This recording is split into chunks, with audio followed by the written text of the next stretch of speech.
Donc, au numéro 2 du niveau 6, ici, la question, c'est détermine l'aire d'un carré dont le périmètre vaut 20 cm de plus que le périmètre d'un rectangle dont l'aire est de 8 cm² et dont la base mesure 4 cm.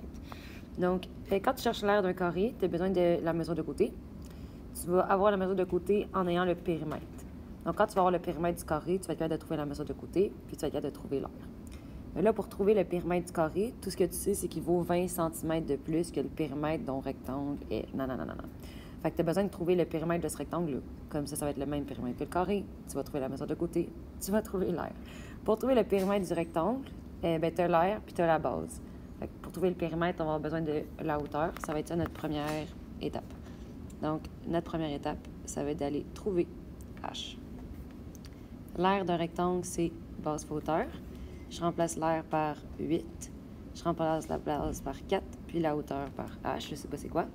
Puis je divise par 4. Donc, la hauteur est de 2 cm. À partir de là, je vais être capable d'aller trouver le périmètre de mon rectangle. Donc, je vais aller trouver le périmètre du rectangle. Ici, normalement, vous écrivez périmètre du rectangle, mais là, je vais plus vite parce que c'est une vidéo. Donc, le périmètre du rectangle, la formule... Oups, j'ai mis un plus, mais c'est pas ça. Ici. Le périmètre du rectangle, c'est 2b plus 2h. Donc, la base, c'est 4. La hauteur, c'est 2. Donc, mon périmètre, ça va être 2 fois 4, 8. Plus 2 fois 2, 4. Dans le fond, j'ai un périmètre de 12 cm. Donc là, ici, j'ai mon périmètre de 12 cm. Là, moi, ce que je sais ici, c'est que le périmètre du carré, il vaut 20 cm de plus que le périmètre du rectangle. Donc, troisième étape, on va aller trouver le périmètre. Je vais l'écrire au complet pour donner l'exemple du carré.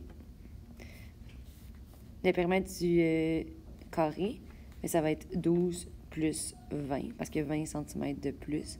Donc, ça donne 32 cm. Vraiment important dans votre examen de ne pas juste le sortir le 32 de nulle part, puis de me montrer d'où il vient. Je vais aller remonter ça un petit peu. Non, je peux pas. Je vais le réduire. Tiens, alors. Quatrième étape. Pour aller trouver, dans l'aire d'un carré, on a besoin de la mesure de côté du carré. Donc, on va aller trouver C. Je vais juste le tasser un petit peu, mon C. Je trouve qu'il est un peu trop proche. C. Le périmètre d'un carré, c'est 4C. Le périmètre, c'est 32. 4C. Puis 32 divisé par 4, ça donne 8. Ça veut dire que la mesure de côté, c'est de 8 cm. Après ça, cinquième étape, je vais aller trouver l'aire du carré. Pour aller trouver l'aire du carré, la formule, c'est C à la 2. Je vais remplacer mon C par 8 à la 2, qui me donne 64 cm². Et voilà.